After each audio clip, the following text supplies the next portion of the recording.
And a special good morning on this beautiful Lord's Day to all those that are able to join us on Facebook and YouTube. And we come to the story of Noah. We're in the book of Genesis chapter 6, beginning at verse 9. This has always been a story that certainly as a child I thought was very fascinating. But as I've gotten older, it's taken on new meaning for me. And if you haven't, it's a very exciting action story. But it may be that if we look a little bit closer this morning, we'll discover some meaning that maybe we never really saw before. Again, in the book of Genesis, I think some basic themes of spiritual life are being laid out. Like Adam and Eve, we start out life in a state of moral innocence. And we try doing bad things and discover there's a lot more to life. You can't go back to Eden. You can only go forward, but you don't go alone. We go out on this journey, this spiritual journey with God. He goes with us every step of the way. And of course, we find ourselves with Cain and Abel. It's in the closest relationships in family and friends and places that we work. That's where we discover who we are. That's where we really discover what our values happen to be, by watching what we do in those closest relationships. They share a lot with the genealogies. They're very interested in where they came from. The more you know about your origins, the people that have passed on their values and their way of life, what is really important, their relationship with God is passed on. And this is a theme that we're going to see again and again. So we look back at our genealogy and think about the times in the future when people will look back at you and me and what we were able to pass on to them. But of course, we come to the story of Noah, and as we see already in chapter 6, the Lord was sorry that He had made humankind on the earth, and it grieved Him to His heart. So the Lord said, "I will blot out from the earth the human beings I have created, with the animals and everything else." But Noah finds favor. Out of everybody, there is one man upon whom God finds favor. In verse 9, these are the descendants of Noah. Noah was a righteous man. He was blameless in his generation. Noah walked with God. And Noah had 3 sons, Shem, Ham, and Japheth. Okay, out of all these people, he was one. And the term that we see here again throughout the Bible is that he walked with God. Okay, he doesn't simply do this for God or do that, but his daily walk, how he lives his life, the things he does, going to school, going to work, dealing with all the things, he is always walking with God. And so I want to start by, you ever do something, a hobby, an activity, a job or something that really challenges you, and you keep doing it, you enjoy doing it, and your ability level gets higher and higher and higher, right? Until finally, people look at what you do and they go, you're really good at that, right? But do they really understand all that it took to get to where you are in that particular activity? You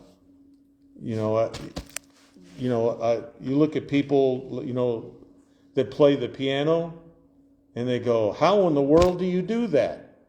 Well, you put in the time, you put in the energy, and then and what happens is your ability takes you further down the road, and as it does, there are fewer and fewer people that really understand everything that you're doing.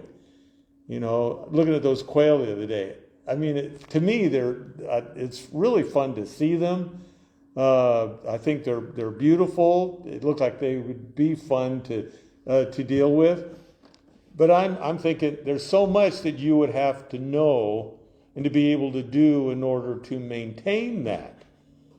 People like me can just simply look on the outside and admire it, but I don't really understand all of the knowledge and expertise it takes to do whatever it is that you do. Now think about this. What if you really apply yourself spiritually? That every day you try to walk with God and your life develops spiritually. With every passing year of your life, what's going to happen to everyone else around you?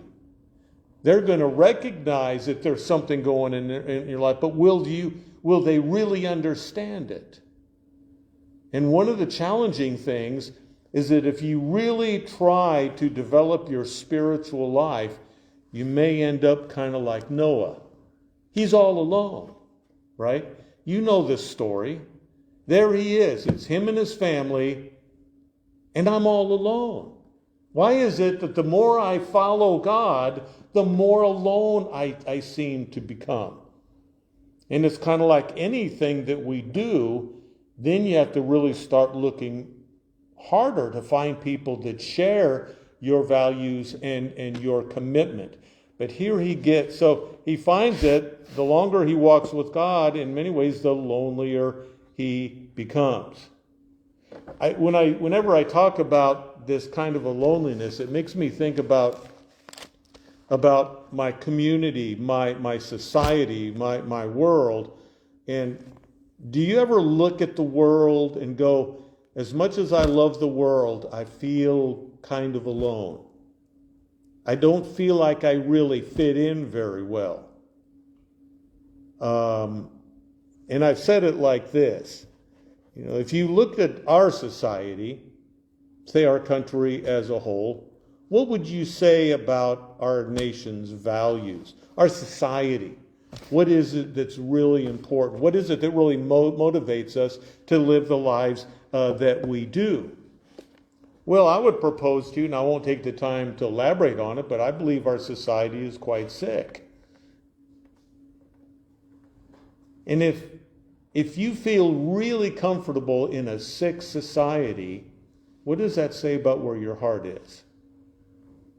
Could it be that the more you walk with God, the more alone you're going to feel in this world? And maybe in some ways begin to anticipate eternity in a way that I didn't before, when the world was all that I ever had.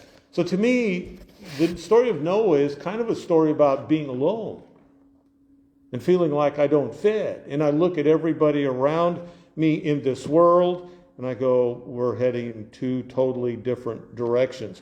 But he does have who? Who is in his life? His wife and his sons. His extended family.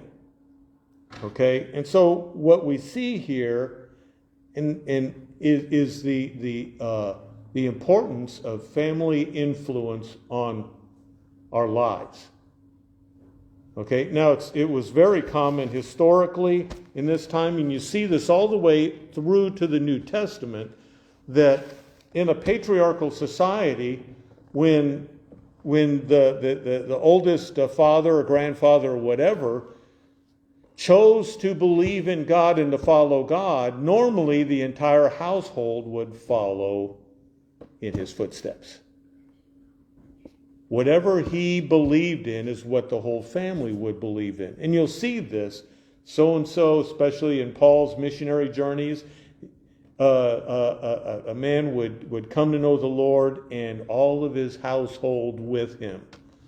And so I say this because even if you don't talk a lot like some of us, but you live a life of faith, it will have an impact on the people around you, the people that live with you, your family, your friends, the people with whom you work. He's not able to change the world. Noah can't do that, but he does share his life where it really, really makes a makes a difference. Of course, you know the story. God says, I'm done with this. I can't take this anymore. I'm gonna wipe it out. I'm literally gonna wipe it out. I need you to do what? Build a boat, right? I need you to build a boat. We're gonna save what we can, and we're gonna start all over again. This is gonna be gone. I can't take this anymore. This has to go away, and we're gonna climb in the ark with the animals. And how long do they float around in that boat anyway?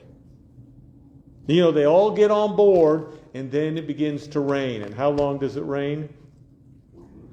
40 days and 40 nights. Why does he tell us that? The number 40. It's one of the biggest numbers in the Bible. You know, the Hebrew people took how long to get to the promised land?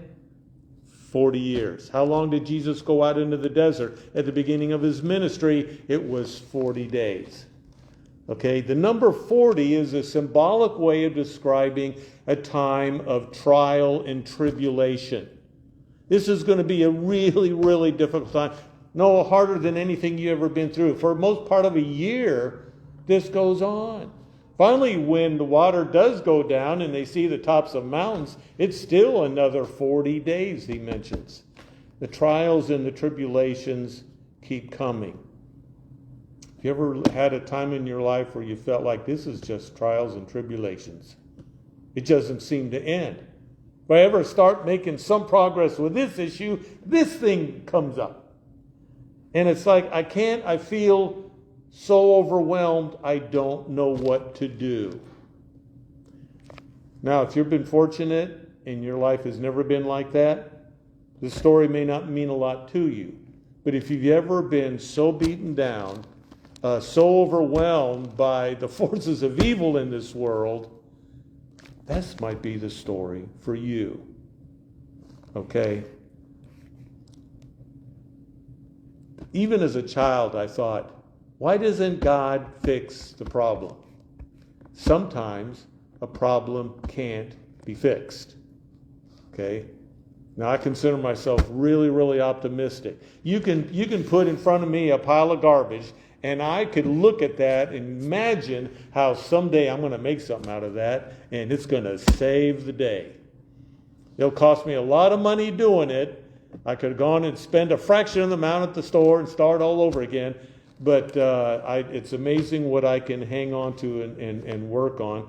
I always think of the house I lived in over in Illinois. You know, we were talking about the foundation and everything. This house was so out of plumb, half of the doors in the house wouldn't begin to close. But whenever they tried to jack up the bottom and make the house plumb, the bricks would just turn to powder. And so what do? There's really no fixing it. You know, I could look at the oldest, junkiest car you can imagine, and I can just see its glory if you just put a little time.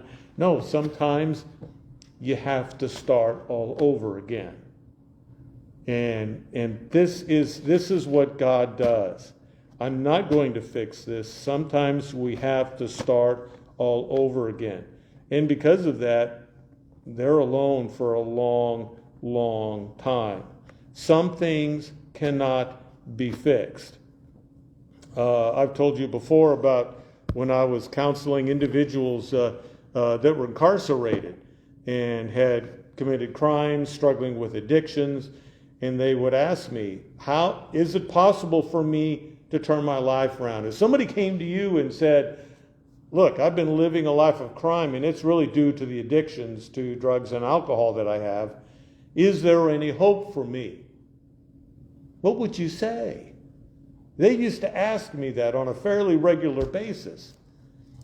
And I almost always said the same thing. I said, I know how long you've been doing this. You've shared all this with me and the challenge that it is. To be totally honest with you, if you're really going to turn your life around, you're going to have to what? How much? Change what? You're absolutely right. Change everything. He said, your friends, they got to go. Family members probably got to go. The places where you used to live, you got to get away from there. There's any way you could go to a whole different place, change your name, and start all over again, you might have a chance. To me, one of the really unfortunate things about our judicial system is that what they told me is that when they would go on parole, they were required to go back directly to the place they came from, where they're surrounded by all of the influences that supported their life of crime and addictions and everything else. And I tell them, I said, I ache for you, because to me, that's the last thing you need to do. You need to go and start all over again. Sometimes spiritually, the best thing you can do is to step back and go, I need to stop playing games with my life as it is. Have you ever thought, I'm going to make a dramatic change? Maybe I'm not going to change everything, but something needs to happen right now. And I'm going to choose to change this. Will never be the same. That will never be the same. I think for many people, that's what it's going to take. And God, He illustrates this. I've done what I can, and there's no fixing this. We're going to have to start all over again. That's one of the main ideas in the gospel, is that Jesus makes it possible for us to start over again. Now, again, issues will follow us. We're going to struggle with those. But we really have the good news of the opportunity to start all over again. And our lack of belief is usually the biggest obstacle to that. Some things cannot be fixed. And I just think that that's just such an amazing message to share with the world.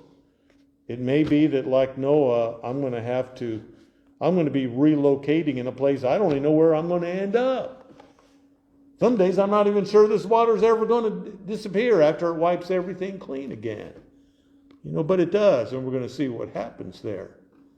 So begin to think, has your life ever been so overwhelming you felt like I am all alone in a world where nobody really knows me or even cares to know who I am? That maybe Noah is my story. And what this is going to take is not just a little tweak here, a little tweak there, but I'm going to have to do a dramatic change in my life. And I've said this to people, if you're not willing to make huge change in your life, I don't really know how I can help you. What does Jesus say to everybody who meets him? He says, well, okay, why don't you just stay right in the mud hole you are and just keep trying harder? What does he say? He says, come follow me. Where are we going? Well, I can't really explain it to you. Hasn't really happened yet, but you follow me and we're going to remake your entire life. This is what is happening to Noah, it's what's happening to his family. One of the things that also I think we need to hang on to here, Noah is surrounded by people that don't know God and don't care to know him, and he chooses not to be a martyr. Now, when I grew up, I remember hearing stories of people that sacrificed their lives for other people. And some of the most moving stories I've ever read and heard about. And I thought, how in the world do you make a decision like that? But it could be that in some places, some situations, spiritually things are so messed up that even if I was to martyr myself, sacrifice my very life for these people, I would be throwing it away. And so if I get to that point, and I could elaborate on where some of these feelings about martyrdom come from, but maybe we need to remind ourselves that I do not have to physically go out and die for people that don't love God or me. Because who's already done that? Jesus did. He did it. We don't have to do that. We take up the love that he gives us and we give that back to him as we share it with the world. But Jesus has already done that. So God takes Noah and he says, you're totally alone in a world that is violent, harmful to everybody, and you need to get away from this. If you're going to follow my will for your life, Noah, you need to get up and you need to go, even if you don't know where your destination is yet. Had the opportunity, and I've told you the story about when I was baptized. I was about 7 years old, and it was a Sunday evening service. I think there were probably about a half a dozen people getting baptized that night. Remember putting on I had a little white robe. Boy, I must have looked like a little angel. And I got baptized, and I was very excited about it. And then I heard after my mother was looking for my sister. Do you remember me telling you this story? Okay. And so I said, they can't find my sister, Linda. So I decided, well, I'm going to go and find her. I bet I can find her faster than these adults can. So I go outside the church, and I'm looking all around, and finally I find my sister in our car. She's sitting inside. I guess in those days people didn't lock cars because, and maybe it was so old nobody would steal it anyway, but she got inside the car and it turns out she was hiding. I had forgotten. I don't know that I ever knew the rest of this story until I was talking with her the other day. And so she was in the car because there was a bully chasing after her. There was this other girl. My sister would have been about a year older than I was, around 8 or so maybe. Anyway, so there was this girl that was a real bully, and she was really being really mean to my sister, and she's trying to get her to do something.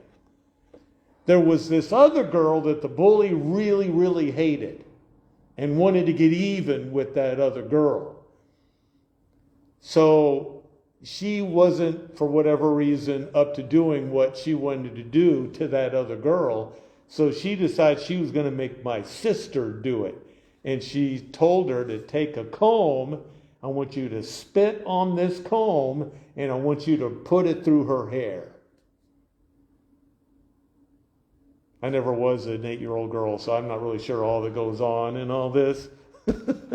But my sister was basically, you know what, I'm not really feeling it. I'm not sure this is something for me to do. And so the bully's chasing after my sister to get her to run a spitty comb through another girl's hair.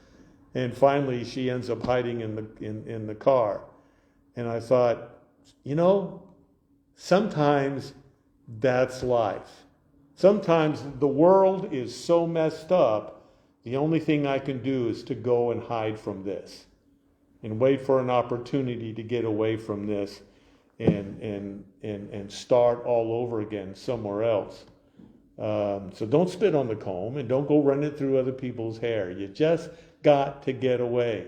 I was pleased that I found my sister, and I remember her being upset, and I was trying to console her, but I didn't really know what I was doing. Boy, my mom was really mad because now she can't find 2 of her kids and was imagining who in the world knows what. And I remember when she finally found us, she was pretty upset and was like scolding us. And I'm thinking, hey, Mom, we're doing the best we can here.